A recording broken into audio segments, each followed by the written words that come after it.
And we're live. Yeah. Yeah. Hello. Hello. What's up? Yeah, we're gonna give y'all a minute to come on in here. Come on, shum Yeah. on. Shum on. What made Michael Mm. say shum on? Oh no, he was just free. Shum on. Yeah. That's Shalom. awesome. Yeah, he was just free. To just be like, I'm gonna start saying shum on, and you don't need nobody to know why you saying it, and you just go with it. That's Yeah. confidence. Yeah. We gotta make up a lot more words. Yeah. Yeah. That is so true. Shum on. Shalom. Hey, Hey, what's Terica. up, Terica? How you doing? Hey, sis. Peace, Yeah. sis. Yeah. Hope all is Oh, well yes, with you. yes. Mm-hmm. We already know y'all feeling the energy and the vibes because it's just a lot happening right now, and some of it don't feel good. But I just want to tell you, it is all good. It is Yes, it so is. good. Empress. Peace, Empress Trini. What's up? Peace to you. Peace to you. Welcome. We're the weirdos on YouTube. That's right. The remnants. The people that people forgot about. The Oh yeah. remnants. Oh yeah. Oh yeah. The outcasts. Mm-hmm. The leftovers. Mm-hmm. The people nobody understands. We all of that. Hey, Right. Catherine Faulkner. Hello, beautiful soul. Hello to Good you too. plug. I like that. What's Yeah, up? yeah. We're bringing y'all some heat today. Don't get it twisted because we took the time out to catch the sun right as it's setting. We left the kids. The house Yeah. was just going crazy when we left, right? And we were like, no, we got to do this for RG. This for our RG family. I'm sorry, Right. kids. We love you. But we out. But we out. Yeah. Weirdo gang. Yeah, Exactly. that's right. Yeah, weirdo gang. Mm-hmm. That's Yeah. cool. Peace day. Gracias. Togolo. Gracias. Oh yeah, that's just black. Mm-hmm. Okay. Mm-hmm. What's up? Yeah. What's up? What you do? Woo-wee. Yeah. So we in here. I'm trying to hold the energy and wait and shout everybody out. Marquita Harrison, peace to you. Y'all know how important it is to just for people to say your name, even if it's just the name you're using on the internet. That's so important because what it does is sound. In the beginning, there was a word. Yeah. And when you think about it, when you say a name that you created or a name that you were born with, just whatever you identify with, when you say it out loud, it gives a connection to source of energy to flow. So pretty much all conscious channels, they always shout out to people as they're entering into the chat room. You know what I'm saying? So we should have done this through Streamlabs. So if you wanted to give donations while we're on live, you could. But I don't even want to have time to leave YouTube, open Streamlabs, and redo this. So if you feel moved to give a donation, just type Remnants Gathering Cash App or just email us. Hey, I want to give you something. It really helped me. All right. If it was anybody we missed, we're sorry. And So you acknowledge just for being here. Yes, thank you. We appreciate y'all. Yeah, most definitely. Yeah. So y'all seen the title. We got a live reading coming forth, and then there's some light code activations, and then we just gonna freestyle. Freestyle and express ourselves. I'm gonna express myself. He goes express himself. Yeah, and do it. Yeah. Mm-hmm. Yeah. So because it's necessary. The divine masculine needs it. Let go. I'm telling you. Let's go.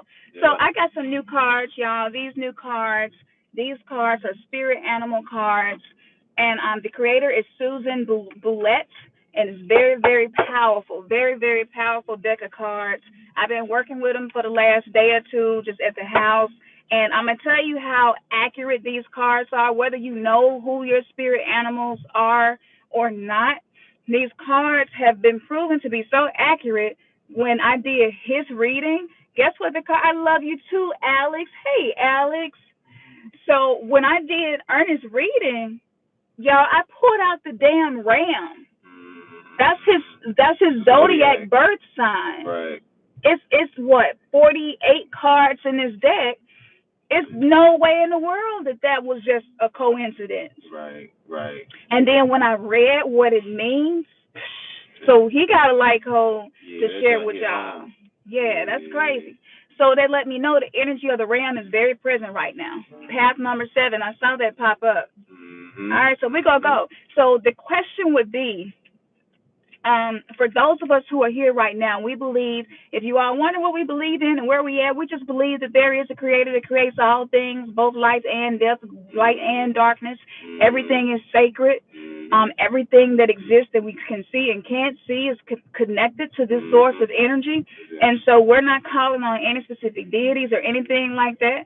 We just align ourselves with the force that has breath in our body right now. And allow that energy to flow. And allowing that energy to ebb and flow. Mm-hmm. So I'm just gonna give that, and I'm gonna start shuffling, and let's see. So the question would be, because we are a soul tribe, y'all didn't find this channel by coincidence. Hey, Aaliyah. Mm-hmm. Y'all didn't find this channel by coincidence. No. So this is a soul tribe. Right now, what we're experiencing on Earth is soul tribes are being put together. And back when we were in religion, we thought the internet was the devil. And we realize now, actually, anyway. yeah. But in actuality, it's not. It's how you use the tool. And I can use a hammer to kill, or I can use a hammer to build a house. That's right. And have shelter. Oh yeah. And so the same thing with tarot cards. The same thing with doing readings. Actually, I don't even need these to do readings. I've just been blessed to have that psychic ability, and I've been disciplining myself to practice and hone the ability to do that. Yep. So if you have any feelings about any of this, know that the energy that you feel is what you feel, and it's real. Mm-hmm. What resonates with you resonates. What doesn't may be for somebody else, and that's okay. So we all in this together. This is Remnants Gathering Soul Tribe. We are the outcasts. You awesome too, bro. We are the weirdos. Thank you.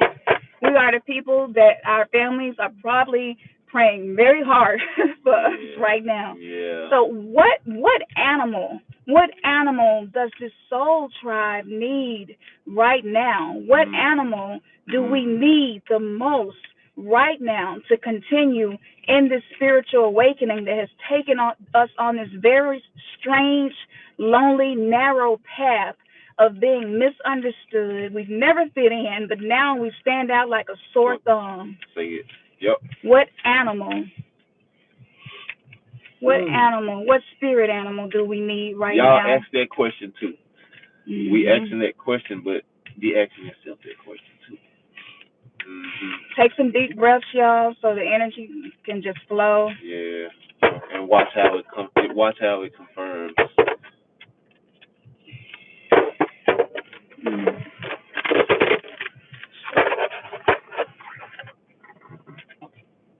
The cards keep shuffling. I get impatient sometimes, and they're like, nope, keep shuffling. Mm-hmm. And so, another thing I want to say too, working with cards. Like I said, I've always been a prophetic, psychic, intuitive, empath, whatever words you want to use. But working with cards, it allows me to put myself out of the equation and just let source speak. So it's very non-biased. Mm-hmm. I have no way of pulling an exact card to fit my motive and whatever secret intentions I could have towards people.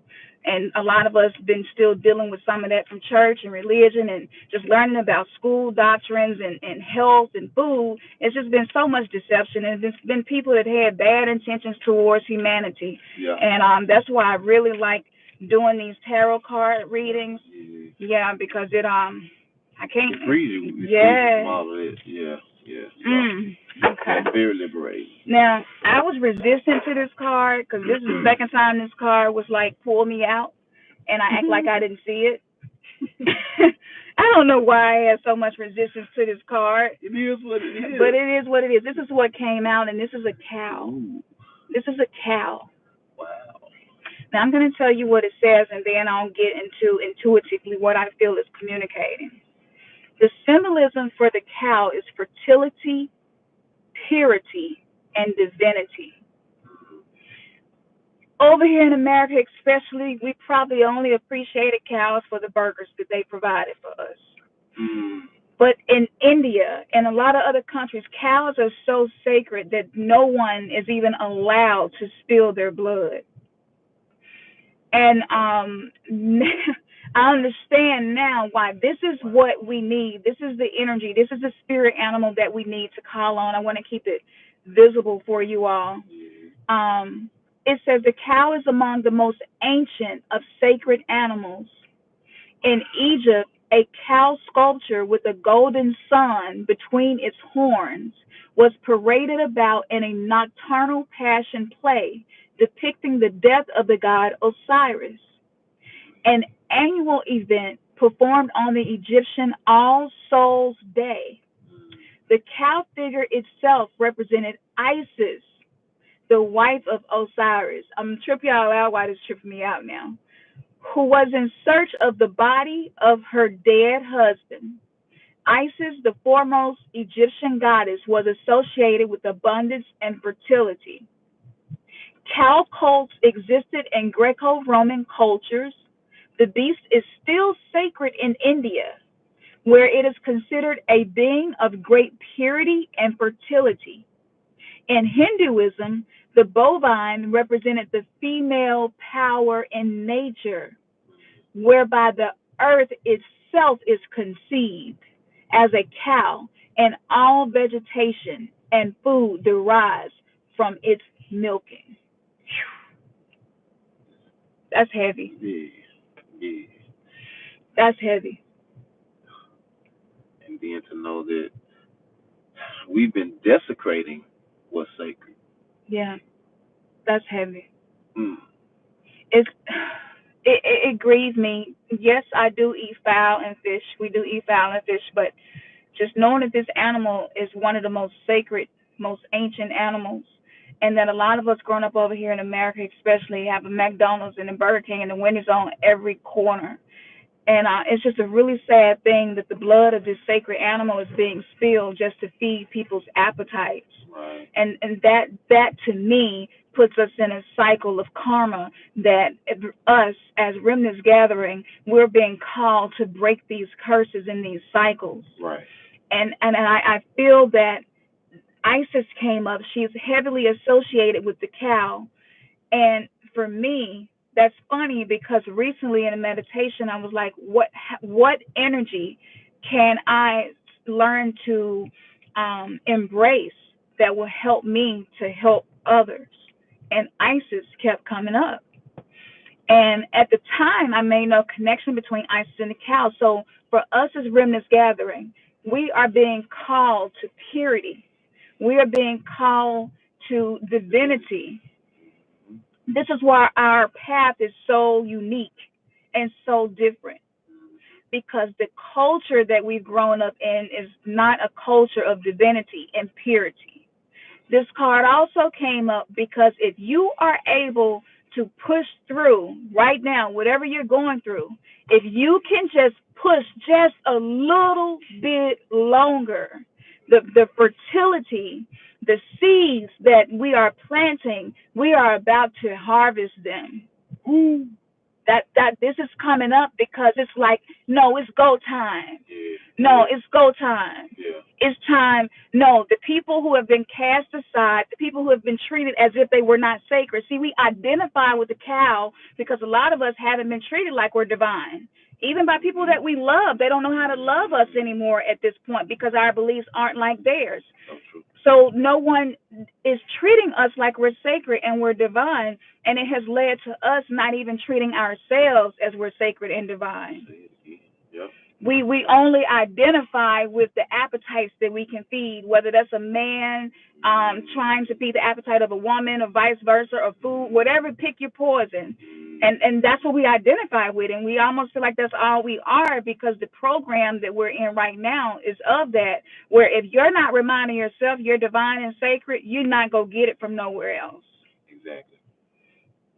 This also came up because, and I was just thinking the other day, and I said this the other day, I said, without cows, we would have never experienced things like ice cream and butter. It was just something so simple, and I was like, why the hell am I even thinking about this?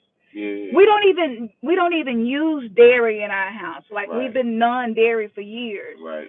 And this came to me, and I was like, that's why we had to go non-dairy. It manifested itself in health. Thank you, Flex. It manifested itself in health issues, and a lot of us are lactose intolerant. Mm-hmm. A lot of melanated people, more heavily melanated people, are lactose intolerant. Mm-hmm. That's because our body literally wants to align itself with divinity, with sacredness. And that's his way of rejecting. And it's rejecting what is not sacred. Mm. It is rejecting what has been perverted and misused. Yep. That is an energy that is a low vibration energy that should not be in our body. And that's why a lot of us are lactose intolerant. Because we have amnesia of our sacred divine selves. But our temple remembers who we are. Yep. Your mind might not remember, but your temple remembers. Yep. And so when you put something in your temple that's not sacred, your temple like, you gonna have shits all night, buddy. Yep. Your stomach go rumble. Yep. You must forgot what kind of temple this was you came here in. All type of weird stuff be going on with your body. Yeah. Yeah. That dairy, it creates mucus in the body, right? Mm-hmm. And so if you look at this on a cellular level, what we're really talking about is dairy like carries these pathogens and stuff in it that cause mucus and sickness in the body because it's not meant to be consumed. This animal is sacred and should be treated as sacred. That's simple. Wow. Yeah. That's good. Yeah, that's I can't. I know more will come. Yeah. But this was the cow. If you're late jumping in here, y'all, the cow is the first card that I pulled when I asked what is the animal that we need right now as the remnants being gathered, as the people of this soul tribe that resonate with us. And this, and I was resisting it. I did not want to pull this card because I was like, a cow? Give me something. I don't know. I wanted something eccentric and maybe something from the jungle or something. You know what I'm saying? Pick out the cards. They ain't gonna let you do what you want to do. But then the way that they twist, what's coming to me is the way that it's been twisted, and then we use it in this culture, like to devour that animal, but then even to tag the term cash cow. You know what I'm saying? Because that was something that we get after. Yeah. You know what I'm saying? We looking for that cash cow. Mm. Wow. That's so 3D minded. That's yeah. So if y'all ate beef for the 4th of July, let that be your last hamburger if this resonates with you. Yeah. If you had a big old ice cream cone for the 4th, let that be your last one if this resonates with you. Yeah. You know, it's so many different alternatives. We you know, you got almonds, you got coconuts. You know what I'm saying? You got cashews, hemp milk, you oat got milk, rice milk. Yeah. You know, it's so many different alternatives that we don't have to get the milk from the cow. Can anybody give me maybe, or do you have a question for the group? Like, is it something else you want to know? Whether it's finances, whether it's relationships, whether it's what animal do we need to fight darkness? Or to balance darkness and integrate with darkness. I feel like that's what we need to ask. Yeah. You've been on Smoothies lately, Flash? Yay! Us too. Yeah. Mm-hmm. That's the best way. Yeah.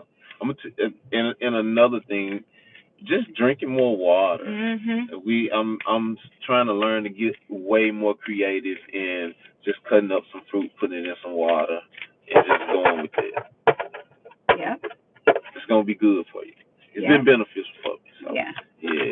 But as it relates to the sacred cow, and then they demonized it and said that worshiping the golden calf. Well, here we go. You talking about demonized? I just pulled another demonized animal. My question was, what is it that all of us can use to help balance and integrate with our darkness, with our shadow selves? Y'all, look what this is. You can't make this stuff up. What is that? Is that a raven? That looks like a raven. Yeah. This animal has been so demonized. Yes. I would say as much as the serpent, and a lot of us have learned that the serpent is a good thing. It's the Kundalini, it's the life force energy within us rising, bringing us to enlightenment. And so here we go. Oh, we just been we've been everything, everything that we've learned to shun and man don't have nothing to do with. I mean, it's coming back to us like, no, this your stuff. This our shit. You know what I'm saying? This what we supposed to. Crazy. It's crazy. So the raven, the symbolism of the raven, it came forward because it represents creation, it represents magic, and it represents illumination. The raven is frequently associated with powerful magic and omens. Its symbolism parallels that of the coyote and the rabbit in Native American myths. It is worshipped as a deity. Okay. The Hattah and the Tlingit people of Western Canada and Alaska revered the raven as a hero and a helper of humanity, a role reflected in the bird's prominent position in the totems of the Northwest. The raven is believed to have placed the sun, moon, and stars in the sky, bringing light to the people both day and night. Do y'all remember what the question was? The question was, what can help us deal with our darkness, our shadows, balance it, and be integrated with it? And the raven came up. And this animal is the bringer of light in day and night. You see that was like super specific to the question. All kind of stuff, just little synchronicities. That's so raven. Yeah. Yeah. Yeah. No, you good. Yeah. So you answered before I could ask about what direction to take out the shadow work. Wow. Look, see 2020 vision? It's a raven. The raven is like, some of y'all are still have the program of thinking that I'm bad, and I always mean it's a bad omen. Yeah. And the raven is saying, no, use me in your shadow work, and I will help you to have balance, to have harmony, to be able to integrate yourself with your shadow self. Because a lot of us have been feeling torn. Yeah. 1 minute I feel like a nun, and the next minute I feel like a hoe. I can't really explain. It's just weird. I be all over the place. Yeah. 1 minute you feel like you're an excellent husband and great father. Then the next minute I feel like, man, an asshole. Yeah. Say it like it is. Yeah. You go find you somebody else. He told me that. He was like, well, maybe you should go find somebody else. And I'm like, what you mean? Like, no. Yeah.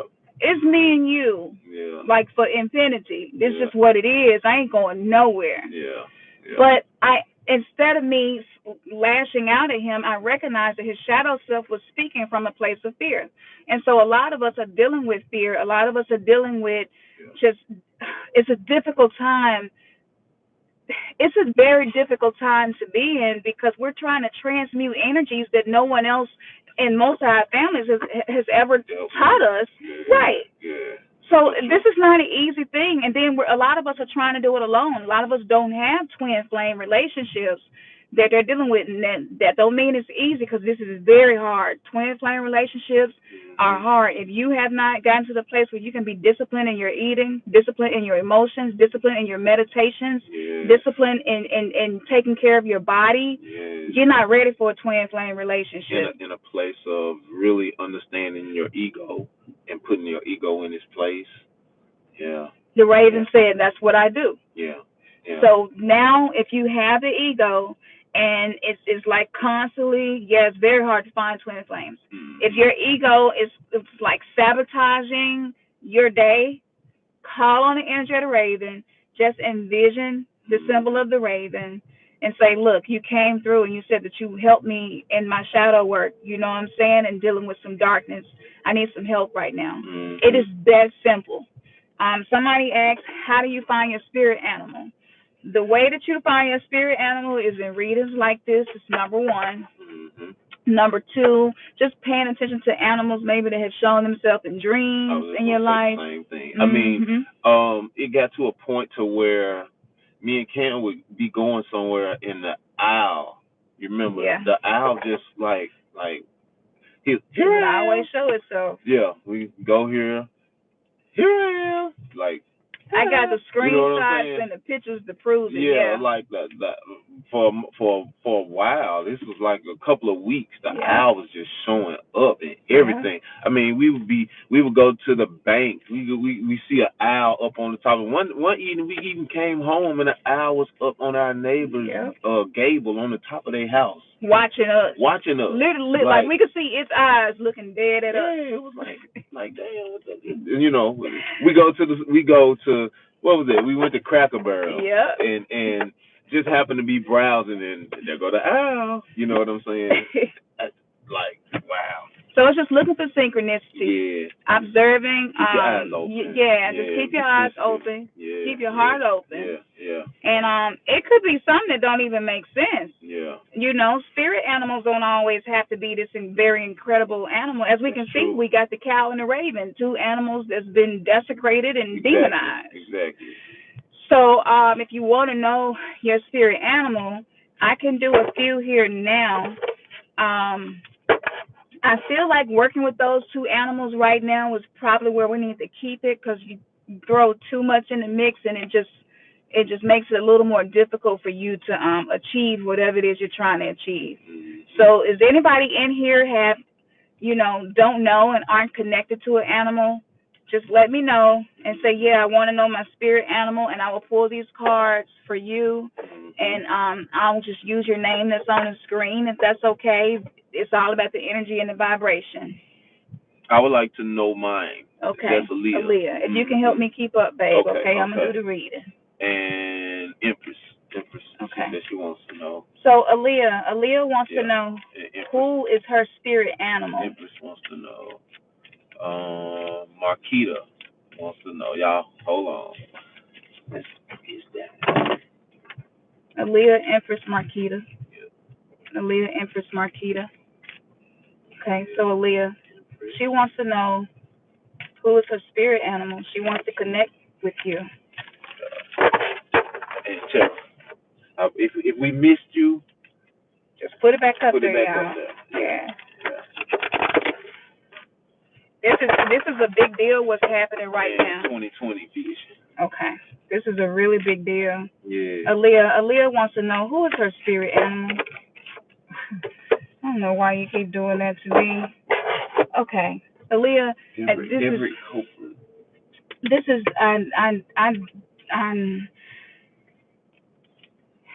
yeah, Aaliyah. It was so much energy when I asked for you that I had cards jumping out of my hand. I'm sure you could hear them. But the one card that resonated with me is one of the one of my most favorite animals in the world. But it don't resonate as mine, it's yours. So here you go. The seahorse. And that's Aaliyah. The seahorse. I bet you got some seahorses in your bathroom. Or something. The seahorse came up. So listen, the symbolism of the seahorse, because your spirit animal will always almost be a twin to your life. Oh my God. Okay? The seahorse represents strength. It represents guidance, transformation, and feminine energy. She said she loves seahorse. Oh, there we go. Awesome. The seahorse is a symbol of power. It has frequently appeared in the coats of arms of European nobles and is associated with valor and bravery. It was the steed of the Greek god Neptune, or Poseidon, the ruler of the sea. Neptune was frequently depicted amid huge curling waves in a chariot pulled by great seahorses. The seahorse's ability to negotiate the rolling seas, a symbol of physical and spiritual transformation, signifies its role as a guide in times of change.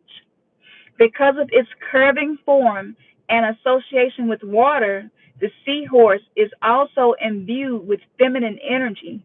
This feminine aspect is emphasized in the painting, which shows a woman's shapely form within the creature's body. I'm going to let you see this again. Get you a good visual of this. Yeah. With your spirit animals. When you go into meditation, you envision that you're speaking with them, and you will get the most detailed answers ever. That was so beautiful. All right, Aaliyah, that was awesome. That's so good. Wow. And if I tell you anything, I'll just say to you, literally, your life has been like a twin to that. You've had to have strength. You harness that feminine energy, and it says it wants you to show it more. Like, what's up with the not blinging stuff out and shimmer and glitter and just everything that represents femininity and femininity? Yeah, the world needs to see that, because that's your soul's resonance on earth. Yeah. Maybe in some jewelry or maybe a little a pendant, charm, earrings, Get some pictures of seahorses. Just make sure you got this animal. But you probably already do, because you say you love seahorses. Yeah. That's usually how it goes. Yeah. Probably grew up in the bathroom where grandmama had seahorse wallpaper. That's what I see. You probably got it in your bathroom. Stuff like that is signs too. Our spirit animals sometimes are around us as kids. That's true. Okay, so who's next? Empress. Okay, Empress wants to connect with her spirit animal, y'all. Thank y'all so much. Y'all been so helpful and forthcoming. She wants to know and connect to her spirit animal.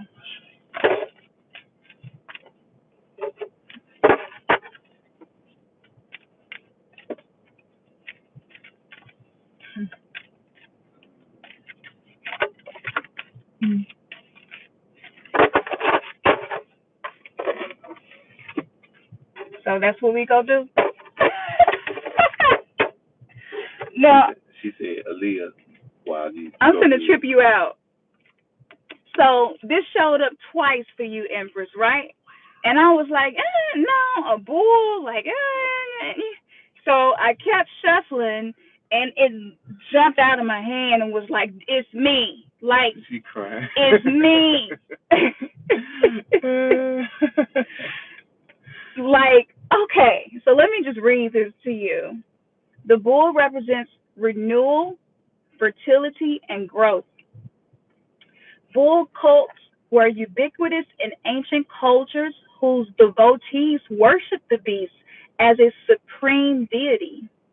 But the bull was also a symbol of renewal, and the creature was ritually sacrificed with its blood sprinkled on the spring fields to ensure new growth.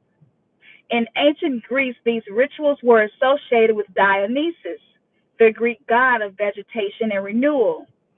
Dionysus, who was frequently represented as a bull and sometimes as a goat, was dismembered by the Titans and subsequently resurrected.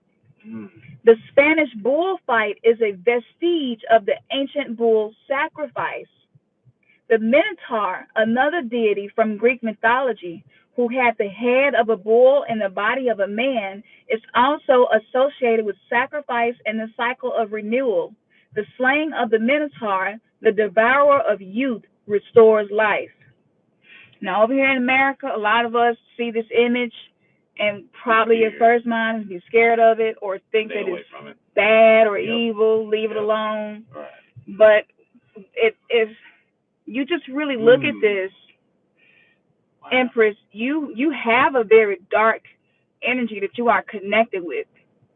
And that's a good thing, because dark energy simply represents primordial. Dark energy simply represents what's really in the beginning. In the beginning, there was not light. In the beginning, there was darkness. And from darkness came light, which is the representation of the renewal, which is the representation of fertility, which is the representation of growth. And so, Empress, in your life, you get challenged in ways that's just crazy to you, where you literally feel like people got a damn red, whatever that thing is, that red, red blanket. Yeah, I don't know. I forgot what you call the can't remember the name. The master ceremony in the bull ring, where he fans the red cake. Okay, yeah. You feel like people do you like that. And you be like, dang, why people keep, like, it seems like people just want me to, you know what I'm saying? And so, but this is like, no, it's because you have been misguided in your connection with me as your spirit animal, and I'm here actually so that you can be challenged, so that you are forever growing, so that you are always able to bring a new perspective into a situation. Bulls are also very strong-minded, and that's you. But a lot of people, the way they feel about you is they don't know why they feel the way they feel about you. It's like, I don't like her. I don't like, I probably, if I met you, I probably wouldn't like you before I got to know you, because I'm feeling the strength of that energy. And so a lot of people don't know how, to receive that. The beautiful thing about this is, in times of death, when people are transitioning to the afterlife, this energy is going to be really good for you to call on to deal with death, whether it's for someone else or for yourself. And this is going to remind you that death isn't death. Death is rebirth, and I have the energy of the bull. And so I'm going to anchor that energy and hold this space as sacred while this soul transitions. Be strengthful. Woo. Yeah, you can't make this up. All right, Empress. Can't make this up. Who's next? Marquita. Marquita wants to connect with her spirit animal. Marquita wants to connect with her spirit animal. We got to 2020. Marquita, your spirit animal, like, I've been trying to talk to her. Somebody finally set up a situation where I can communicate to her. Like, I literally can feel it now. Like, been wanting to connect with you. You're not the only one that's been wanting to connect. Look at that black and white cat going over in the woods. Yeah. We happen to kind of live in a very country area, y'all. So we see coyotes and foxes and deers and all that. Marquita wants to know her spirit animal. I'm trying to release judgment, Marquita. Like, this is kind of new for me. I'm used to being in control, you know?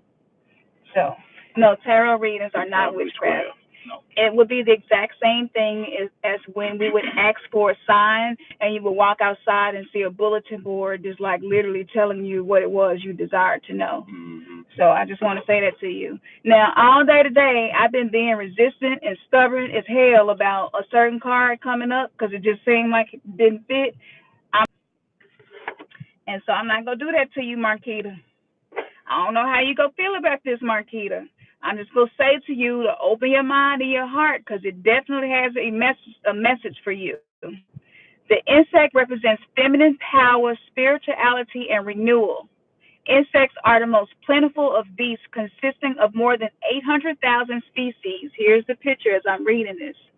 Their ability to metamorphosize and fly has led to frequent symbolic associations with the spirit world and spiritual renewal.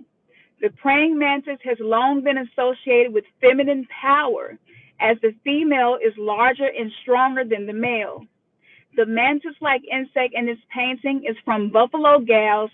Won't you come out tonight? Okay, that's the book. I remember that. A story by Ursula Le Guin. And so that's who painted this particular picture. So I just want to say to you, your feminine energy has the strength of what we have learned about masculine energy. And I know a praying mantis might seem strange, but this means that you have a responsibility to not devour the divine masculine energy just because you're bigger and stronger and you can. This is a power, this is a very sacred power that you have been blessed with, but you have to use it in the right way.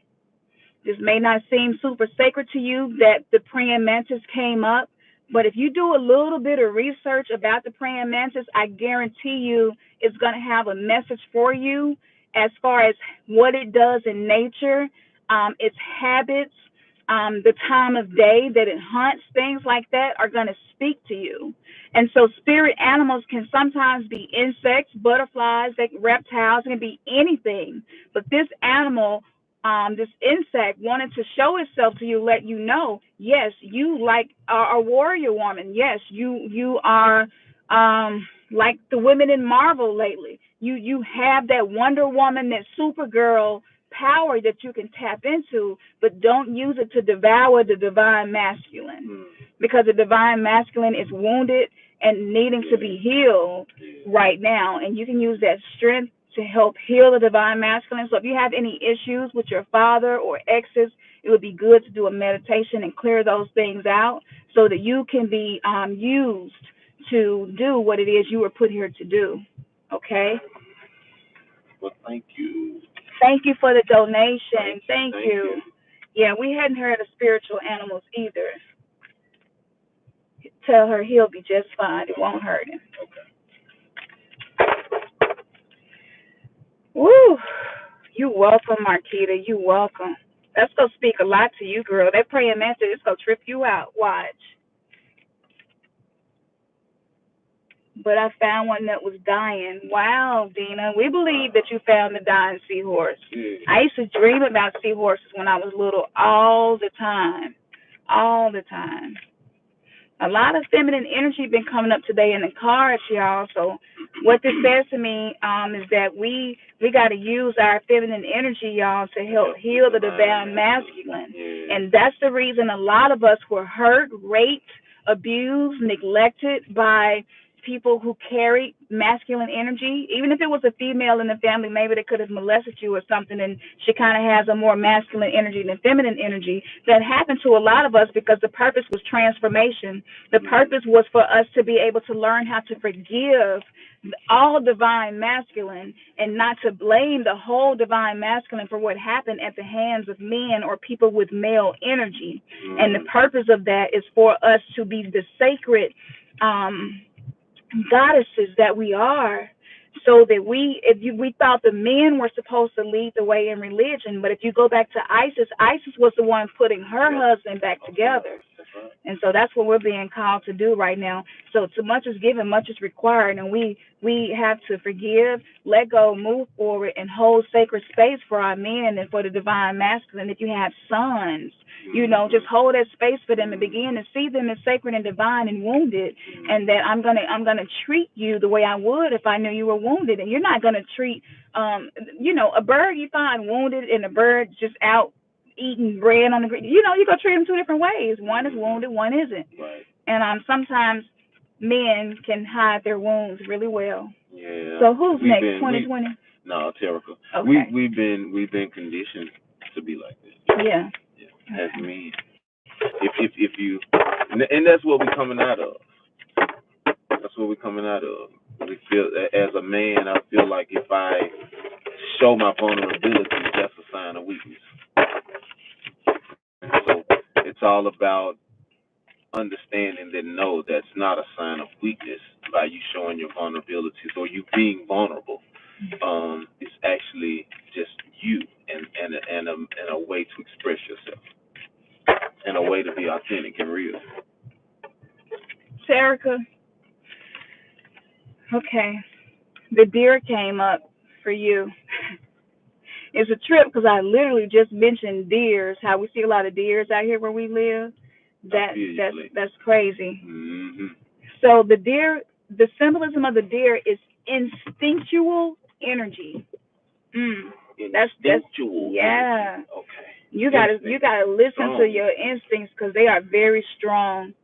It represents independence and regeneration. The deer is graceful, swift, and elusive. The deer has symbolized the powers in nature that are not easily subdued. A deer's antlers, which are shed and regrown each year, are specifically associated with regeneration and renewal. Your horns, that's like your power, it's always changing from year to year. There may have been one time in your life where your power could have been that you were really, really smart at school. And then one year, all of a sudden, it's like your physical beauty, and it seems to be what moves people. And so your power is always changing and shifting because The spirit animal of the deer resonates with the energy of your soul. The deer is swift. It says that it also is represented as a sacred Greek goddess, Artemis, whose realm encompassed the wilderness and instinctual, untamed things. Wow. A deer is also a symbol that summons individuals to a calling or journey. It has frequently appeared in legends and myths as a creature that lures a hunter or knight into the wilderness. In the legend of King Arthur, a deer leads Sir Gawain into the woods to begin his adventures.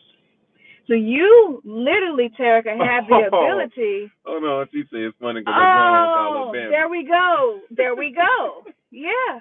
See, I'm telling y'all, the cards don't lie. Gratitude. You have to be careful who you let do your readings because sometimes people mix their energy in it. Yeah. But the cards, they typically do not lie. They're very honest. So that is beautiful. If there was anything intuitive that I feel that I can give to you, embrace that. You may even want to put little white spots on your face one day just out the blue. You know what I'm saying? But embrace that, okay? This animal is like, I teach her how to be agile.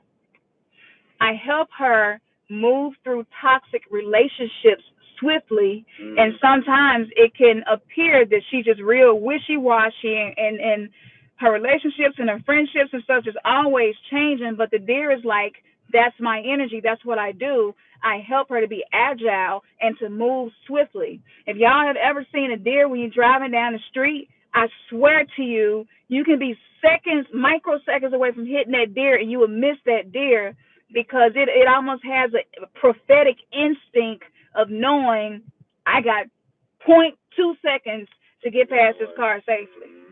You know what I'm saying? Even the fact, the deer with them big ass eyes and they can see all the way 360 degrees around his head. It know you coming, and if it crossed the street anyway and make it, that was some instinct as I know I got this type shit. So Terica, move with your instincts and be like, no, I got this. Yeah, this situation just, I don't even know why stuff happening to me, but you know what? I'm gonna tap into the essence of my spirit animal, the deer, and be agile and know that I'm strong and know that this no obstacle can be put in front of me that I cannot jump over. Who next? 2020. Okay. 2020. Alyssa and Flex. Okay. Also. 2020 vision, you finally up, bam. Here we go. 2020 vision, 2020 vision. Y'all know his energy or his or her. Y'all know exactly who they are. 2020 vision wants to connect with you.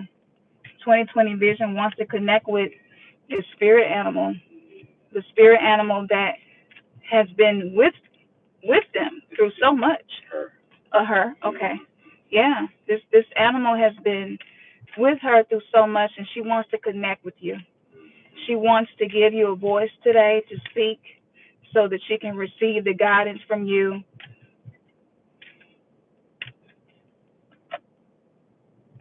That's weird.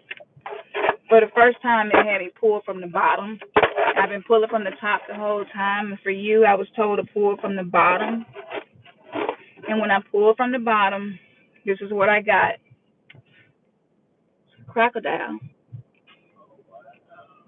A crocodile. She said, I'm weird. Oh, there we go. Us too. Welcome to the weirdo gang. The crocodile. The symbolism of the crocodile is opportunity. She's from Louisiana. There we go. See, where you're from, nothing happens by happenstance. There is no such thing as coincidence. That's one of the biggest lies we've ever told in the world, was that it was a such thing as coincidence. Coincidence is what makes us not be able to manifest. So that look, I can't do it. The cards did it. So listen, your symbolism, the crocodile represents opportunity. It represents risk, fertility, and life. I'm going to read what it says, and then I'm going to tell you what I feel and what I hear. Alligators and crocodiles are creatures of the water, particularly fecund swampland, which suggests both fertility and the feminine principle of life and birth. Man, this feminine energy been coming through so much. They have often been associated with dragons. You say it was weird. You can't get no weirder than a dragon, can you? Which appear in myths and legends as wily guardians of treasures and keepers of wisdom. Stories that have revolved around encounters with these reptiles have often involved a new opportunity, but one that always carries significant risk.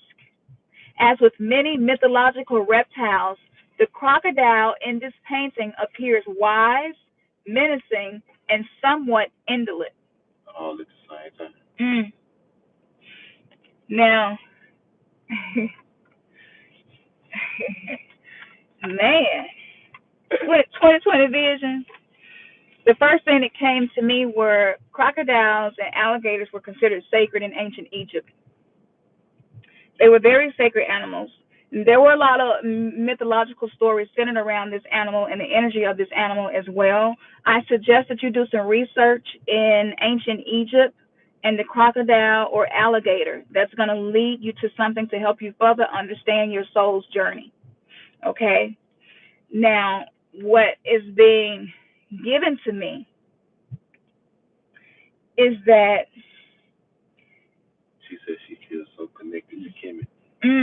Okay, see, this makes sense. So you have the ability. This is something I wish I could do. I'm working on it, but you have the ability to calculate a risk, whether it's business or just whatever in your life. You are really good with calculating whether a risk should be taken or not taken, and that is connected to your spirit animal. Your spirit animal gives you the ability to do that. I'm gonna give you a perfect example. Will Smith is someone I would say is a risk taker. Even his son Jaden and his daughter Willow, I would say they're risk takers because they aren't afraid to be authentic to who they are, even if they know that there's a lot of stereotypes centered around it. It don't make them shy away from it. So they'll take risks. Willow did a song about divine feminine energy, and she was a teenager, and it's like, I wasn't even in the understanding of that at that point when she did that. That was a calculated risk. So you have to take calculated risk, okay?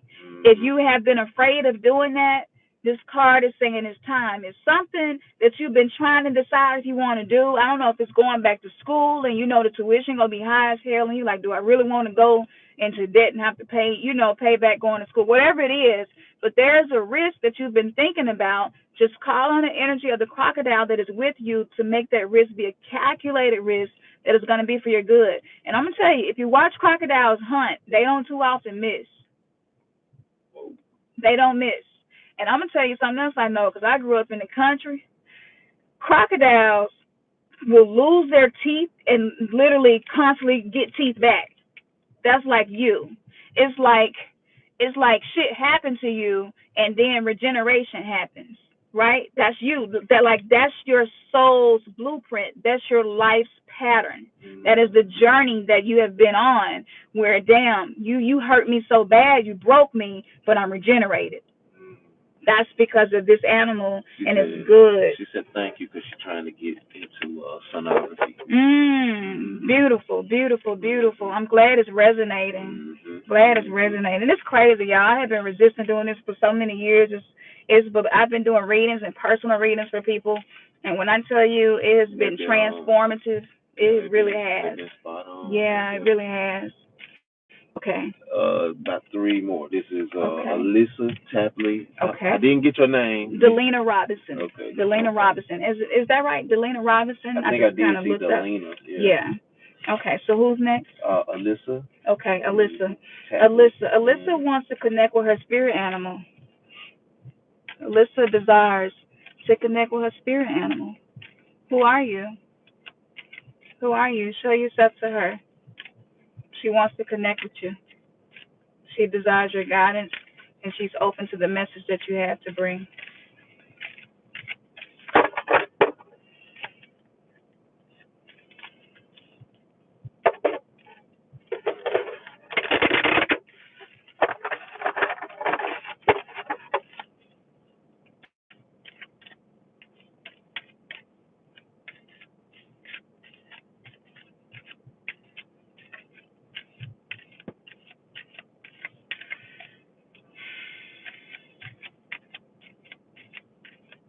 Alyssa wants to connect to her spirit animal.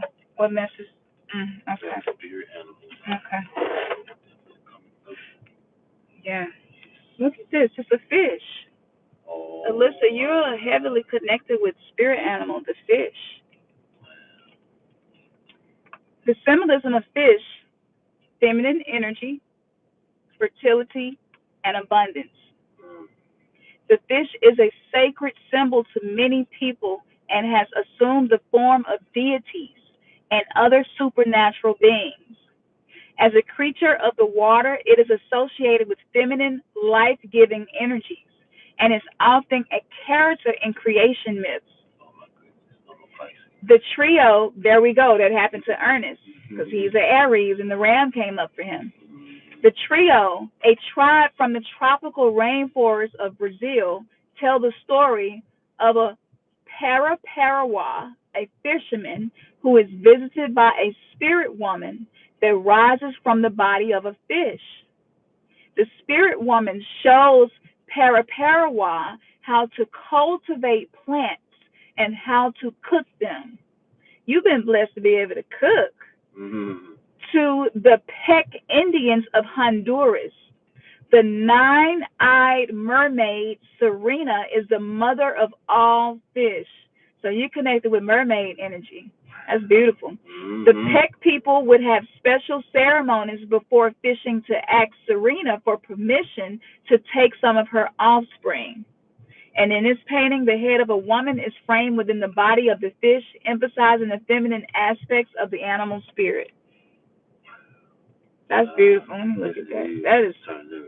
There we go. You can see the woman's head. Yeah. That's beautiful. Wow. Yeah. That's you, Alyssa. Yeah. The message for you. First of all, Alyssa, you're not sure about your bloodline. You're not really sure what you mix with, where you come from. There's some other stuff mixed in there. Peace, DJ High Priestess 144 Tarot. You got some stuff in your bloodline you're not quite aware of, and it connects you with the spirit animal as well. I'm getting that it's through her blood. Tell her it's because of her bloodline. It's because of her lineage. And so for me, one of my spirit animals was the owl, and one of them was the wolf, and both of them are connected to. The wolf is connected to a dog or Anubis, which is Egyptian, and then the owl is connected to Native American. And I've been finding out throughout this journey that I have Egyptian roots and I have Native American roots. So she mixed. There we go. Okay, there we go, Alyssa. And so this is really beautiful because you, this fish is like, I just want her to know that everything that she touches receives nurturing energy. And that means that you got to be more careful about what you're touching or what you're allowing to touch you. So if it's something in your life that you want to die, if it's something in your life that's not good for you and it's been kind of difficult to let go of it, this will be a good time as you stop having interactions with whatever that something is. Yes, the nurturing energy will fade and you will be able to move on from that part of your life. Okay? Mm-hmm. Yeah, that's really that's beautiful. Yeah. Mm. So who next? Flex. Flex. What's up, Flex? Mm-hmm. Shout out to Flex, y'all. This brother, he is one of the few people who gave me the opportunity to really explore my intuitive ability. And I posted one of the very first testimony that I got from him. He literally had manifestations of everything that came through in his reading, like within minutes of the reading, probably hours of the reading. And yeah, and I know Flex the kind of person, he ain't a person to just believe shit just because he being told. Mm-hmm. He's the kind of person where he like, nah, you go prove it to me. You know what I'm saying? I don't know if he's from the show me state, but that's how he is. Mm-hmm. And so for him to have been the person who kind of broke me in to not being afraid of using my abilities, it was just really amazing to hear him say he was getting so much confirmation and synchronicity. Okay, so Flex, yours just jumped out of my hand. I love when that happens. I don't have to pull anything, and it is the puma. the puma. I can already feel it.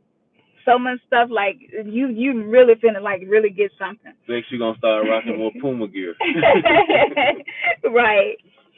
So the puma represents power. We talked about that in your personal readings. He said he wasn't expecting that. Yeah. The puma also represents desire. We've been talking about a lot of that, and healing. We've been talking about a lot of that, Flex. The puma, like, I'm with you. You know what I'm saying? Yeah, you gotta go buy you some puma gear. Yeah. So the puma, like the jaguar and the leopard, represents powerful magic. Is this not confirmation to your personal readings? I ain't gonna get into that right now, Flex, but we know what's going on here. It also symbolizes an awakening of energies and desires that can lead to healing and fulfillment.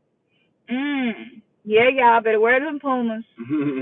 Along with the other animals in the drawing, the puma is framed by a circle with 4 points, which forms a mandala, a mystic circular symbol that in Buddhist and Hindu traditions was used as an aid to meditation. The psychologist Carl G. Jung, some people say Jung, said that the mandala circumscribed a holy place and was a symbol of completeness with the inner psyche and was a means towards greater self-awareness. He described the 4 points of the mandala to be like the cross threads in the telescope of our understanding. And as you can see, there are other animals around the puma. Wow. Now, what's coming to me specifically, it's a raven. It's a raven in here, and it's an owl in here. I didn't even notice until just now when I looked at it. Yeah, ain't that a raven right there? Yeah. And an owl? Yeah. So you got a raven and an owl right around the puma. So you got a lot of different energies working with. And the puma is a very powerful feline animal. You see ravens and owls. There we go.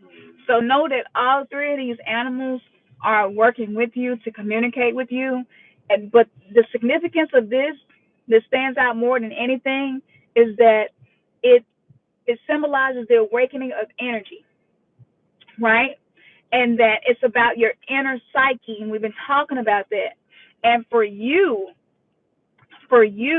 your desire for your twin flame is actually the power. That's a clue to your superpower, which is your ability to heal the divine feminine, protect the divine feminine, and hold sacred space for her. Okay? And I knew this would come up, but so when you get a chance, do some research on the puma and some of its habits and the way it functions in nature. Maybe even watching a whole documentary on the puma, and it's going to reveal another secret to you. Okay? So yeah, that's what's up. The puma, the raven, and the owl, all working with your energy right now. Okay, last is Delina. Delina Robinson. Delina wants to connect with her spirit animal. She seeks to connect with you. She desires to connect with you. Delina, you got more than one main spirit animal. I feel 3. But it's just one in particular. Oh, okay, Everett. I'm sorry. All right, okay. We got you, Everett. Everett, okay. But go ahead with Delina. Delina, what's going on with you, girl? So this is what I pull, and I'm sure it's gonna mean something to you once you see it. But this is what I pull for you, Delina. Can you see that? That's a dog. You see that? That's a dog. Yeah. Do you love animals? I feel like I feel like you have a love for animals because animals don't have a voice. They easily abused. You know what I'm saying? They can't call nobody and be like, "Hey, I'm getting abused every night." You know what I'm saying, Delina? You have a connection with animals. This dog in particular came up, but I'm gonna read what the card says, and I'm gonna get into the intuitive message. So dogs have long been the domesticated companions and servants of humans. They have also frequently been sacrificed for the benefit of a master or group. Northwest Native American myths describe dogs carrying out various tasks for the glory of their masters. Western Himalayan peoples annually sacrifice dogs to protect themselves against disease or misfortune. In the mountains regions of Japan, villagers would importune the gods for black rain-filled clouds by sacrificing a black dog. Now, this can sound very dark, um, but it's not like it's not a harmful thing.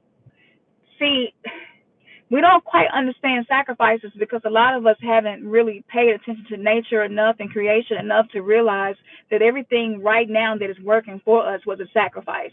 The person who built this car had to sacrifice something. The creator who set the moon had to sacrifice something to do that. Everything, something, that's just the way the system works. Something has to be given for something to be received. These are the laws that the universe works on. These are the 12 laws of the universe. And so, Delina, your energy throughout your whole life, you have been that sacrificial offering. And you went through a lot. You had a lot of pain. You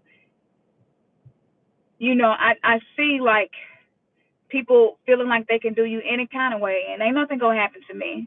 And I sometimes say you being like, damn, this seems like people just do me, you know, so ugly, and then I see them and they good. They like, it don't even think it's bothering them. Their life's good. Like, is karma even on my side? But I just want to say to you, karma is a bitch.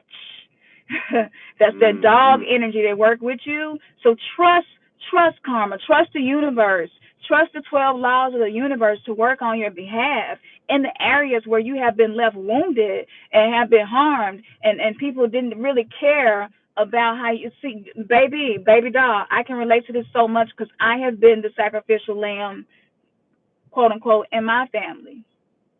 I have been the one. I always had to sacrifice everything. I had to sacrifice just everything, my dreams, everything. I was expected to give my all, even if it means leaving me with nothing. And that's why you don't trust. But call on the energy of the dog, because the dog is also connected with ancient Egypt as well, with Anubis. And Anubis works with Ma'at.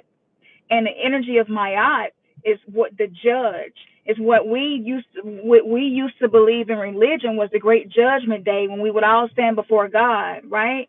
And know that Anubis, that dog energy, would stand there with Ma'at and would weigh the heart. And if your heart was heavier than the feather, then you were not. That means that in your life you didn't do the right thing. You didn't sow the right seeds. And so that means your energy works with Ma'at. Your energy works with harmony and balance. That's what you are meant to do. So you are the scale. You are the scale, meaning how people treat you determines what happens later in their life, because you are that scale. You are the feather. Be the feather. Move as the feather. Be light as a feather. Whatever, do the Ho'oponopono meditation to forgive self and forgive others. That's a good meditation to revisit. It ain't got nothing to do with whether you feel like you need to forgive somebody. Just doing it just to keep yourself, your spiritual hygiene top, and in top shape. But the dogs, maybe even visiting the local veterinarian or something, it's something that you're supposed to do with a dog. I don't know if you're supposed to rescue a dog or what, but it's something going to happen with you, with this animal, that is going to confirm to you and take you deeper into connection with this. Yes, being a skeptic would affect that. And so, again, call on your spirit animal. Call on your spirit animal. I just saw news today in my email. There we go. There we go. You see what I mean?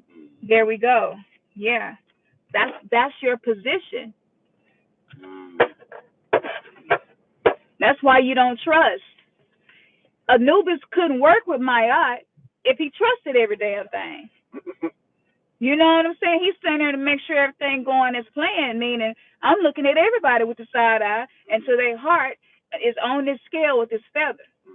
And then I'm going to usher you to where it is that you need to be based on the level of consciousness you live in your life. That's what you do. And that's not an easy thing to do, because that means that you got to be very careful not to become prideful, not to become judgeful, and judgmental, not to become the kind of person who condemns people. Just start working on allowing your heart to be healed and calling on this energy to heal. Dogs are companions to humanity, which means that you are being called right now to be your own companion, because you haven't been doing that enough. You need to be your own best friend, man's best friend. Humanity needs you, Miss Robinson. Yes, it does. Okay, who next? Everett Okay. Copeland. Everett wants to connect his spirit animal, and he's been waiting. He or she. They've been waiting very patiently. Okay, Everett, whatever you identify, ain't no judgment here, y'all. We've been so misguided by so much stuff. This will be my last spirit animal reading that I'm doing, so we can get into the light code activation message we have for you all. And so Ernest can share a bit with you all, and so our kids don't think we ran off. Don't think we ain't thought about leaving for about a week. Drop their butts off at the Goodwill. I'm keeping for a week for us. I'm just joking. Yeah. Okay. Everett wants to connect with his spirit animal.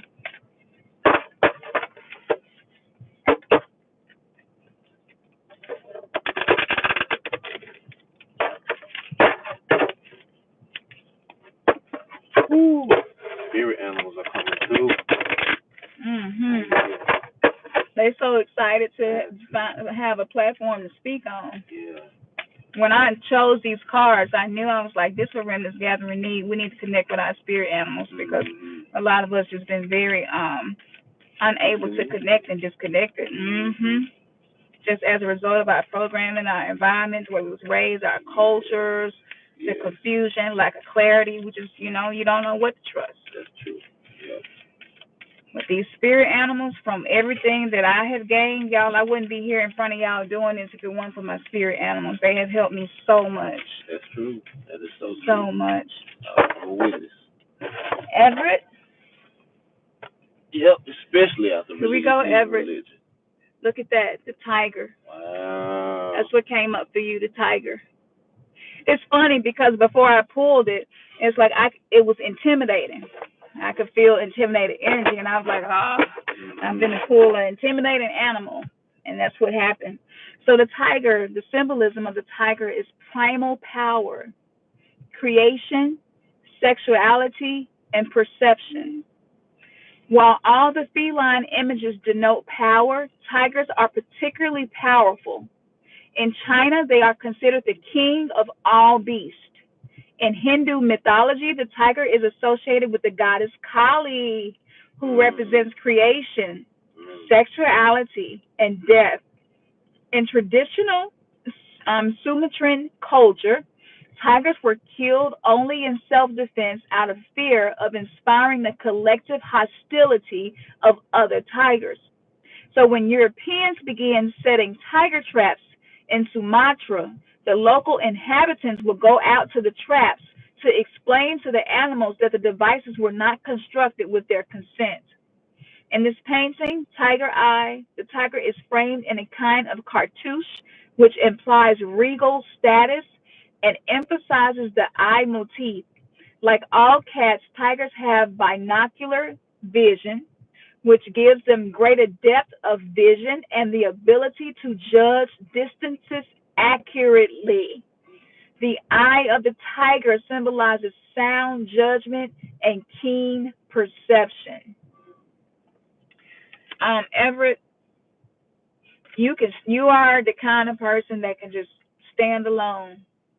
You don't really have to have a pack, never had to, and you okay with that. Sometimes you even find more confidence in going at it alone. And that's because of the bravery and the courage that is associated with you.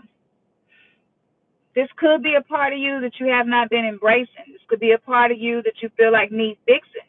Or maybe it's something wrong with me that I do this stuff alone sometimes, and people are like, you didn't have to do that by yourself, or I would have went to the movies with you. It might be something simple like that, but you have a tendency to, because you feel the primal power within you. Everett, you are also called to use your sexuality as healing. And that is a great responsibility. That means you can't have 3D sex. You just can't.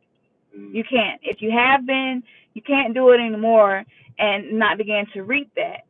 That means that it is time for you to embrace. I don't know, something going on with your sexuality. It's like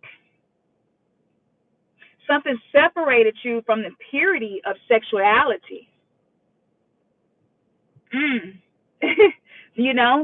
It's like you gotta know that you know this stuff about yourself.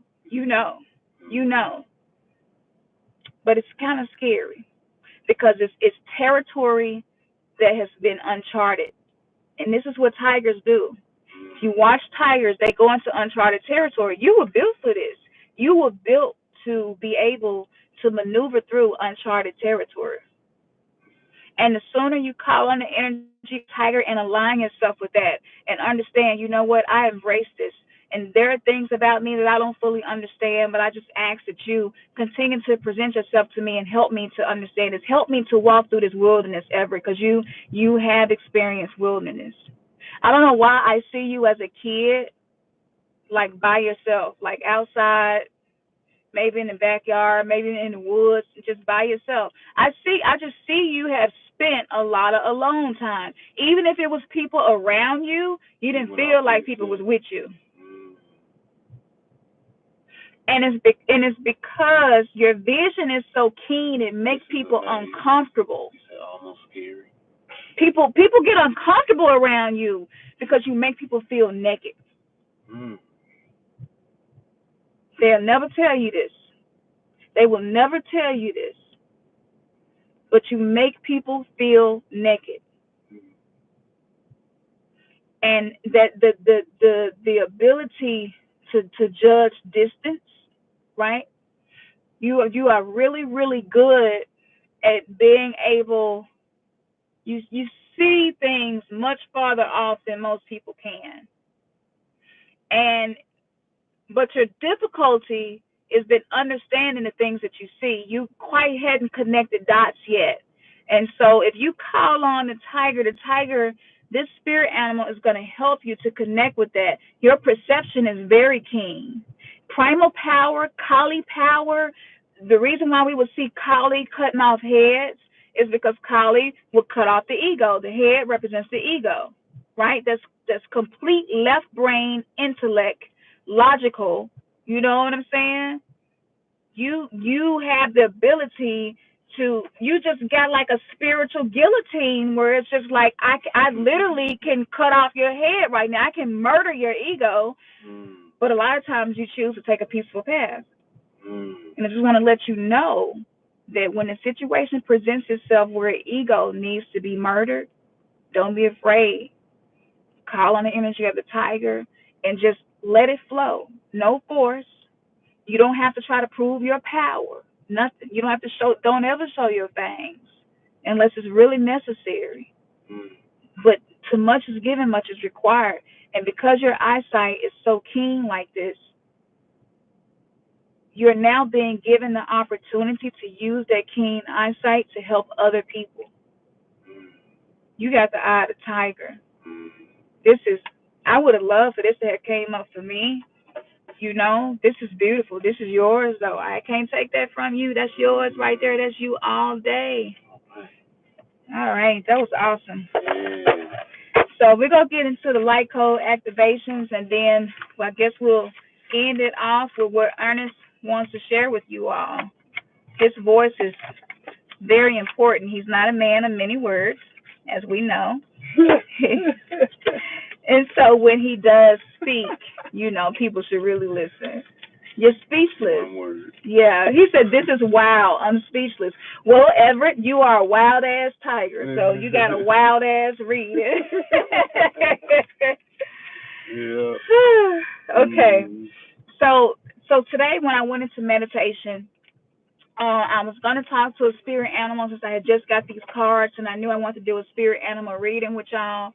And so as I'm getting ready to call forth my spirit animals, you just visualize it in your mind. If you're new to this, you just visualize your spirit animal in your mind, and you just say, if you got a message to me, communicate to me. And so in the beginning, you're creating yourself, and that's okay. That doesn't make it not real because you're creating it. So let's just say I imagine my owl is there, and I imagine that the owl give me a ring, right? Yeah, I created that part of that. But then the story takes on a life of its own, and at some point it goes from you co-creating to source, the creator of all things, just flowing you into a message. That's the way visualization and meditation works. That's how you use that, y'all, to gain spiritual guidance, okay? So the spirit animals didn't show up. I'm literally walking through the woods waiting on a spirit animal. No spirit animals showed up, but Yemaya showed up. And Yemaya is one of the Orishas that represents emotion. That's why you see Yemaya depicted with water and things like that. So, so I'm like, okay, Yemaya, all right. And so we get into this, and I already had some questions prepared. It's good to already have your questions before you go into visualization and meditation for guidance. And so some of the questions that I had, and so after I came out of the meditation, because once you do that, it may be throughout the day or throughout the week, the month, or the year, stuff just going to keep coming to you to connect back to that meditation. So today, this is what I got. Did I send you the note in your phone, babe? I think I added you to the note. It was that second one I sent you. This really finna trip y'all out. This is y'all probably gonna feel how I felt when I heard it. Yeah, interceding for others. So this is what I was told. I was told that a lot of us have been designed to know our purpose in life, but you cannot get the answer to something that you're not ready to receive or to hear. So the only thing you will get in return is confusion or no answer at all. So I had to go into this a few times, and I'm going to just read it to you exactly how it came to me. If you were someone who prayed for other people, if you were what we would call someone who interceded for other people in religion, which all of us were on one level or another, then you must get back to doing that immediately. Except we're not going to do this the way we did it in religion. We're going to base our template for prayer on Carolyn Myss, MYSS, or Myss, MYSS. I shared her on the community page. You can type in Carolyn MYSS in prayer. Listen to that, and you tell me what comes to you, okay? Because it moved us into a place, to a whole new level, the way she prayed. And we call it meta praying. So it's the way metaphysicians pray, right? And it's you being mindful in the moment. So it's kind of like a meditation with a specific intention that you want to manifest. And we call that meta praying. Now, what happened was they said we gave y'all a contract when you incarnated into this world. And in that contract, you were called with the duty to be spiritualists, to intercede for other people. But religion was so deceptive and damaging for many of you. So once you left the religious matrix, we entered into a place of no prayer, even if this was subconsciously. By us getting back to doing what we were put here to do, We will unlock new levels of manifestation and psychic spiritual abilities. That was heavy. It was like all the gods, the whole galactic collective federation, all our galactic ancestors, everybody, none of us originated Earth, you know what I'm saying? We're just here having this human experience, but we're souls, we're spirits having a human experience. All of them was present. And they was like, we've been trying to get this to the woke conscious community, and we have not been able to get this message to come through nobody. And I was just like, wow. They were like, what, like, y'all, what, why y'all standing around with swords in y'all hands and you're not using them, but you know it's a war. You know that there's a spiritual war going on. Y'all got swords. The sword is your word. In the beginning was the word. The word creates, but y'all not creating. And so the reason why you in that stuck place and it seems like you're not moving and manifesting the way you would like to be is because you have stopped creating. You have stopped using your word. You have stopped using your sword. You're standing there with a sword and you don't want to use it because you've been broken, you've been wounded, you've been hurt. You're just sick of the shit. You're sick of the lying, the deception. You hate the fact that now, because you don't believe what everybody else believes, people don't even want to have a relationship with you no more. Like, some of us are dealing with that, and that can be difficult if you come from a tight family. And they're like, look, pray for them, meta pray for them. Y'all have tapped into a higher vibration. So much is given, much is required. You can't stand there with the sword of destiny in your hand in the middle of a war and not use it. And I visualize that. And that would look terrible, to have a village full of women and children and the men have swords and they're literally standing there in the middle of the battle and not using it, protecting the women and the children in the village. And that is their whole purpose in existing. I was like, damn. That right there, back when we was in religion, blasphemy against the Holy Spirit was like the unforgivable sin based on the Bible. But this right here, that's some unforgivable ass shit we've been doing. It was like we've been holding sacred space for y'all. We've been giving grace and mercy for you all because we understand that y'all have been hurt. Y'all have been hurt by people. Y'all have been hurt by factions, cults, religions, just everything. And being woke is not easy. So we were patient with you all, but we chose you to give this message to give to our people to get back to doing that. And so look up Carolyn Miss or Miss MYSS and the prayer. It may be Miss. Look it up and listen to how she breaks down prayer. And this is the truth, because this is going to expose us. Those of you who really been wanting to know who you are, this is going to expose you to you. Because the truth is, a lot of the shit that we say we want and that we pray for and desire and yearn with, we ain't willing to do what it takes to get it.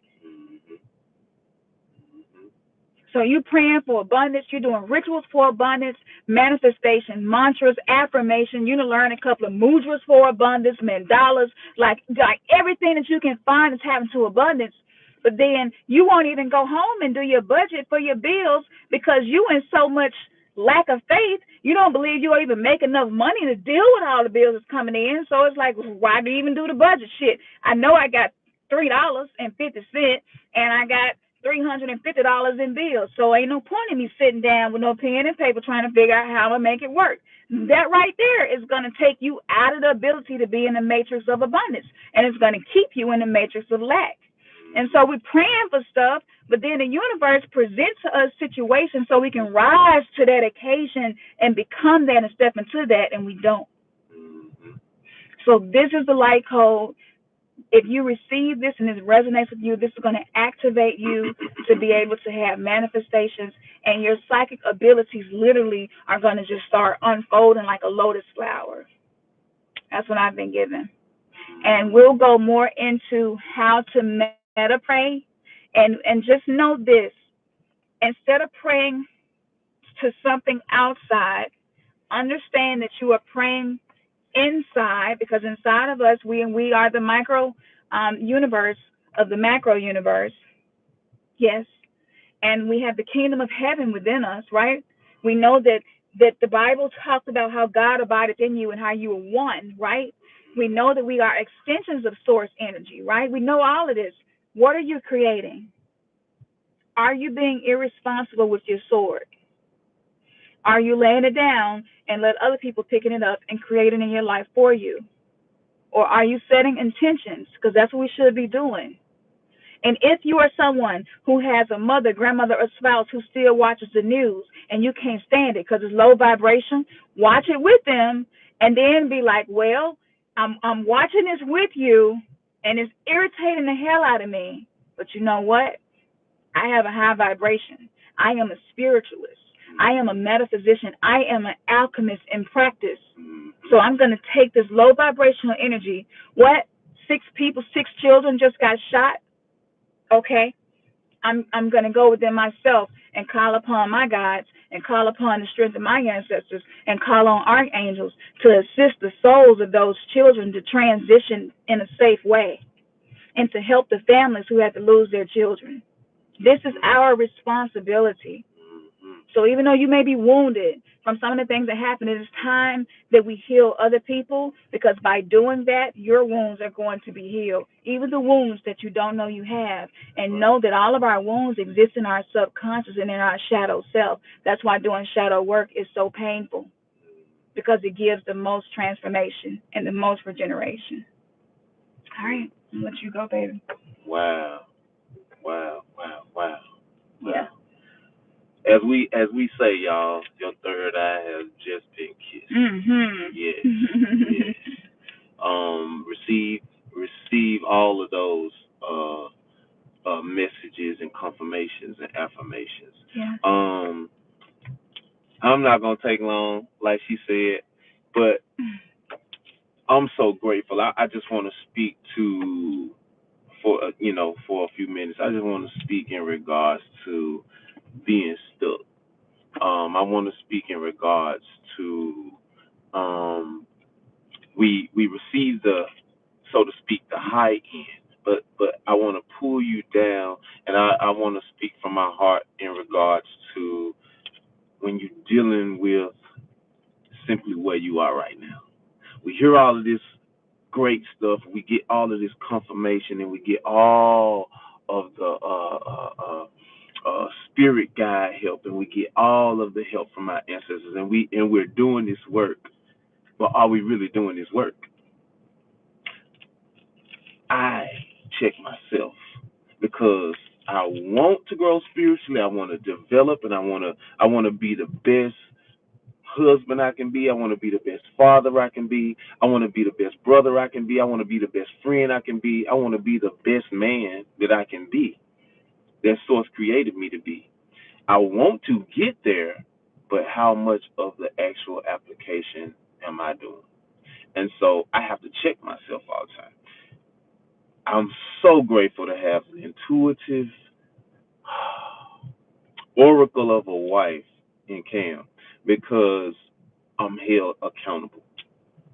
She holds that mirror to me at all times. And I have been a total ass. I've lied. I've cheated. I mean, I've mistreated her, but it's just through grace and mercy that her love for me, and her love, which is true, she know who she is, and she know what her mission is, that she's like,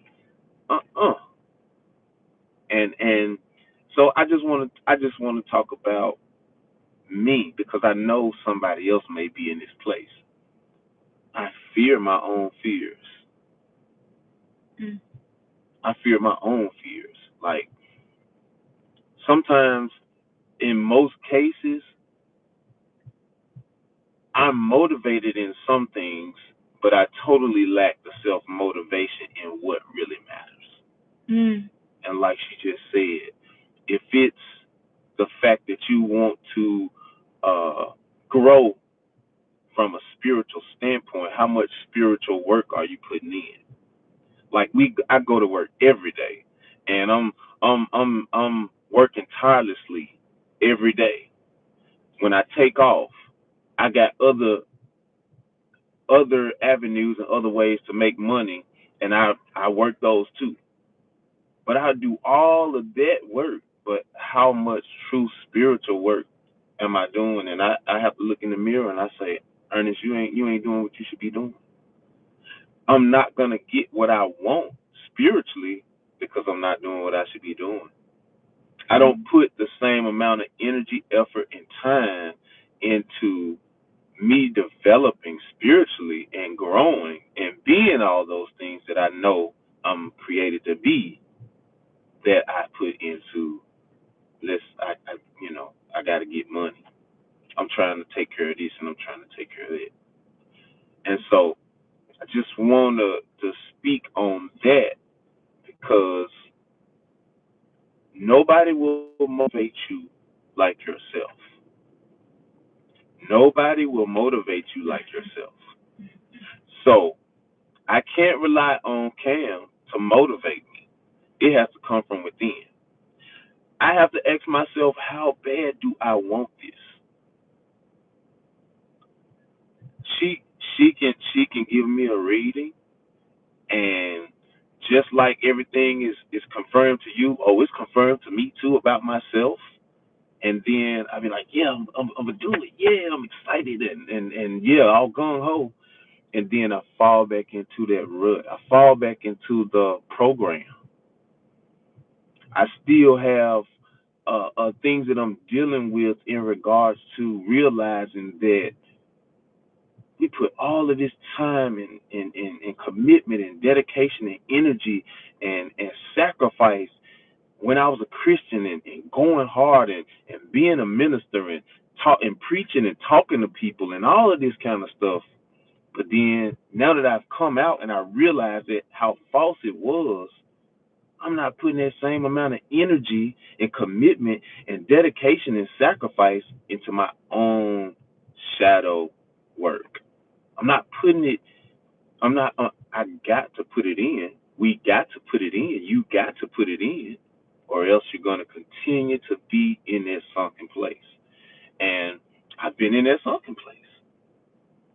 And what's crazy about it is I've been so sunken that I ain't even realized I was sunken. It's like That's crazy. we on the Titanic, and I'm like, we finna hit a glacier, and you're like, nah, no, it's we straight. Cool. Yeah, we on the ship. You know what you talking about? Exactly. It's the toughest ship ever built in the universe. There's no way a glacier gonna take it down. It's not gonna sink, but guess what? It's sinking. Mm-hmm. It's sinking as you speak. It's sinking as we speak. And so there's been a challenge. It's a struggle. Yeah, doing shadow work. And when I say I fear my fears, when you start actually going within and looking at yourself and realizing why you act the way you act, why you react the way you act, why you think the way you think, mm-hmm. when you really start doing it, it scares you and it hurts. That's painful. Mm-hmm. Then I want to shift the blame because I like I say, I want this, but then at the same time, I don't want to feel this thing. I don't want to feel that hurt.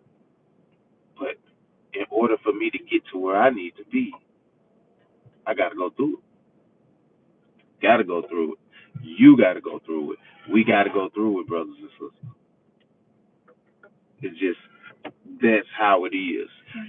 I'm still overcoming so much, and I'm pretty sure you all are too because we're on this journey. We wouldn't have connected if it wasn't meant for all of us to be receiving what we're receiving. And so I'm grateful to Source. I'm grateful to our Creator that we're all able to grow like this. This helps me. This is encouraging to me. I'm pretty sure I was a skeptic.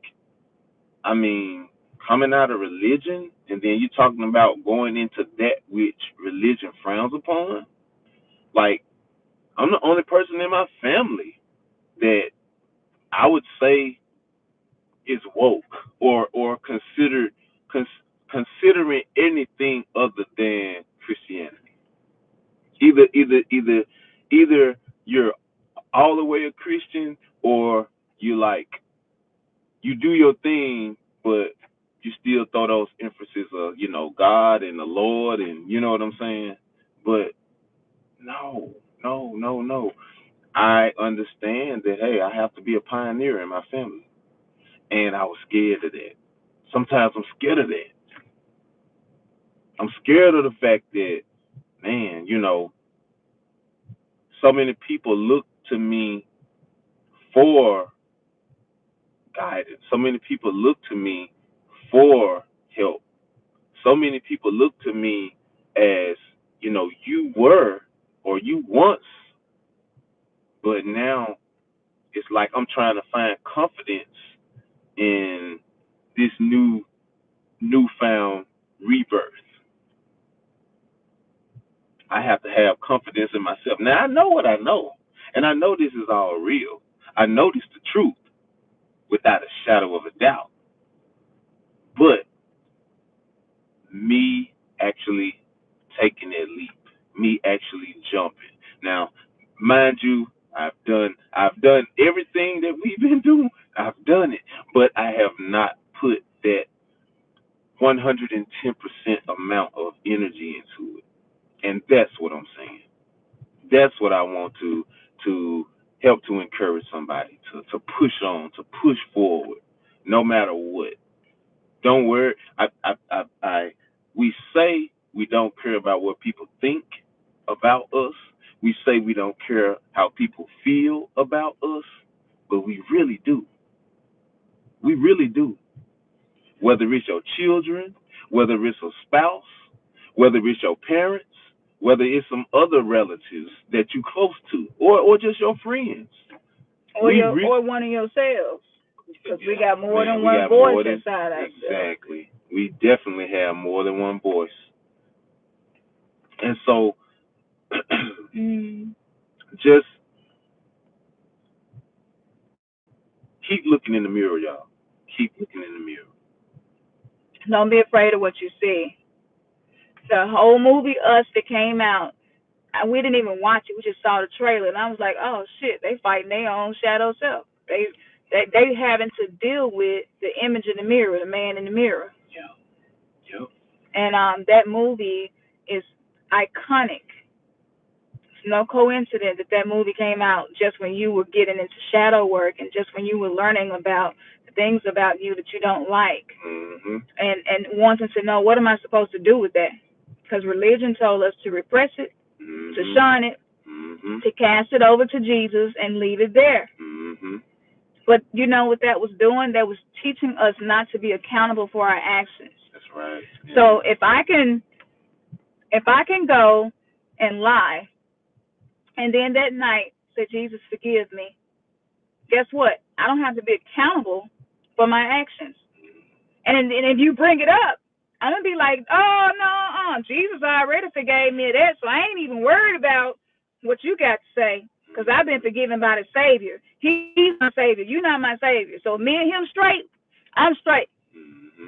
And religion made us, it handicapped us. Yeah. And so becoming a God, ye are gods, means that you are learning that you are accountable for everything that you do. Exactly. And that every rock you throw into the lake is going to create a ripple. Yes. And nobody knows exactly where that ripple stops. And so that's painful. It hurts. Michael Jackson, the Archangel Michael, said it best. His energy was very Archangel energy. That's why he wore the band that soldiers wear, dressed how he did. That's why he did the choreography performance and everything. He was an Archangel energy, but he was talking to the man in the mirror, the man in the mirror, the man in the mirror. And so now it's time for you to deal with the man in the mirror. So when your ego show up, when your shadow self show up, when your low self-esteem show up, your lack of confidence, when you start being critical to yourself in your head, doubting yourself, not dreaming big, because that's a big one for us. We didn't dream big because we had this huge Savior that we needed to serve. And so a lot of us coming out of that don't know how to dream big without having that Savior to carry us along. And I love the fact that Oprah, she talks about that, and a lot of us misunderstood Oprah, and we want to apologize to Oprah and Beyonce and Jay-Z and so many people who were misunderstood because they were trying to teach us a lesson. It was just ahead of our time. We weren't quite ready yet to receive those spiritual truths. But Oprah would talk about how no, it's more than one path to heaven. What's in heaven for you, it may be a different path for somebody else. And I remember doing a video, and I was like, that bitch, she hates Jesus, and she gonna go to hell, telling people that. And now I look back, and I'm like, that was so mean and arrogant. To think that I know the path, that I have the GPS system to each and every soul that enters into this world, and that I can tell you that your soul is on the wrong journey because it doesn't align with what I believe. I know I'm not infinite, but what I believe is infinite. It's got to be right. So you got to do it like this. Yep. And that's arrogant, and that's prideful, and that's hatred, and that shuts out the vibration of love. Yep. And God is love because love creates. Love is the energy of creation. Love heals. Yeah. Love heals. Love regenerates. Yeah.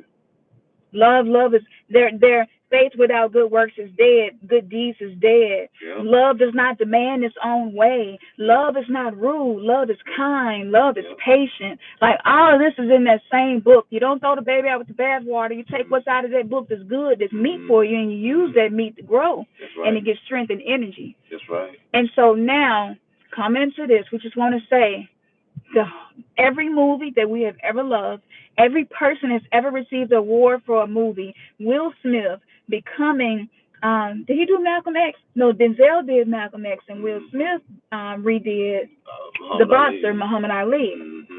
Do you know the kind of alchemy that it takes to take on somebody else's essence and energy and portray them in a film that has billions of dollars behind it? That ain't no job you can sleep on. You gotta have discipline. You gotta be so disciplined. Yeah, you gotta surrender your whole essence to allow somebody else's story to speak a powerful message to humanity. That's powerful. And in religion, we drug actors and actresses as if they were just the scum of the earth, not realizing that a lot of the jewels came through them. A lot of the teachings came through them. Yep. And I just have to say their bravery, the ability to set aside your wants and needs so that you can align yourself with the energy of another soul in this journey and to represent that in the movie. Most of us don't have the damn discipline that it takes to do that. We can't even discipline ourselves to deal with ourselves and look in the mirror and do our shadow work consistently. Stop running from yourself. Yeah. That's what I'm telling myself. Because when you run from yourself, you abandon yourself. That's right. How can you know yourself? And that's what we're after. So that's the journey. From the Goonies to the Marvel movies. Every great movie is about the alchemy of a soul figuring out its journey and learning to know itself. Everything that we love came from that. We were put here to create. We were put here to anchor a new vibration of humanity. Let's get to it, y'all. We can do it. Money is a motivator. Yes, it is a motivator, but it's just energy. It's just currency. It's just energy. What you put out, you will receive. So you know, if you make $12 an hour and you work 7 hours, you know what to expect to receive. It's no different in the spiritual realm. So prepare, okay? Oprah said that great things happen when preparation meets opportunity. When she got the color purple role, that's exactly how it happened. She had read the book, prepared herself, didn't get the role. They even called her and talked shit to her and told her how she wasn't no weird real actress and this, that, and the other. And we had somebody else come in and she's a real actress and blah, blah, blah. And she ended up getting that role because she surrendered. She said when they called me and told me I didn't get the role, I was so shocked because I found out that one of the characters was Harpo, and that's my name backwards. She was like, it was just a sign to me from the creator that I was supposed to be in that movie. And for them, she said I was heartbroken for them to call me and tell me I didn't get the role. She said, I thought it was because I was fat, so I immediately went jogging. out in the rain and the cold jogging, like I'm gonna lose this weight. Yep, you gotta be stubborn to be like, I ain't get the roll, but I'm still finna go jogging because I think my weight was the issue. Come on now, y'all. We don't be like that. Soon as some shit don't go our way, we be wanting to give up and we be wanting to let it go. Yep. And that's because we're not used to being accountable. Yep. And we don't want to deal with the ugly truth. So surrender. Surrender. Whatever you are going through, surrender. That is the key. She said that was the key. She said the reason the universe gave that role to me because I surrendered it. She said I was out running and I just said out loud, I don't know if it's because I'm fat or black. I don't know what it is. I don't know what's wrong with me, but I just knew that role was for me. I got pregnant by being raped and molested when I was 14 years old, and I delivered a baby that died right after that at 14 years old with no support and love from none of my family. Nobody wanted me. I had to sleep outside as a 6-year-old child because I was dark-skinned in the cold. Up in Wisconsin, Minnesota, wherever, it was freezing cold. Sleeping outside because I'm dark. She had been through so much, and she said in that moment, she's like, "Isn't my weight? I just surrender. I just surrender because I've done all I know to do." And she said right there when she said that, Steven Spielberg called her and said, "You got the role." And she was like, "What? You got the role?" And he said, "Somebody called me." Because there weren't no cell phones back then. She said somebody else who was out there running had brought her a phone and said, "It's a phone call for you." And it was Steven Spielberg. And he told her she had the role. And so she told him, well, I was running. I thought it was because I was overweight. He said, "If you lose 1 pound, you will not get this role." She said she immediately went and got her something to eat and make sure she didn't lose that 1 pound from running. And that was such a powerful story, and I demonized this woman. Her whole story is powerful. It's very powerful.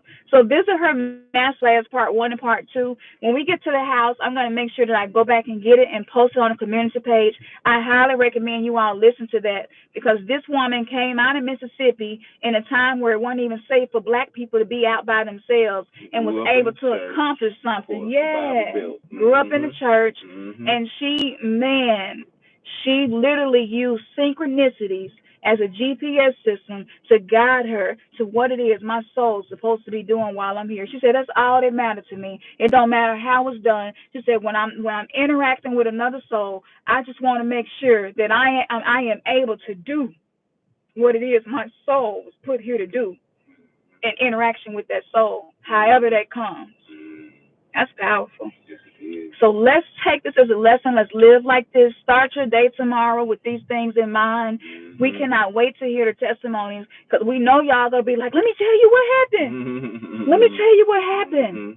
And just know that it's not that chance you are here. You are important. You are great. You are powerful. You are necessary. You are divine. You are sacred. You are needed. You are imperfect. Perfectly imperfect. So we hope this was as much of a blessing for y'all as it was for us because it was good. Yeah. And we're going to push on. I want to make sure I don't forget to send anything. If you want like a personal reading or something, just email us because we don't have a website or nothing like that yet. And just email us, and just like, hey, I want a personal reading. And so we'll do that personal reading by you just sending a donation of any amount. We know some energy, currency, money can sometimes be hard to have. And so, yes, anything that you're saying, we will not ever scoff at a donation. That's right. So we love y'all. Oh, that's remnantsgathering@gmail.com. Yes. If you didn't know. Yes. Yes. All right, y'all. All right. So, love y'all. Love y'all. Once again, your third eye has been kissed. All right.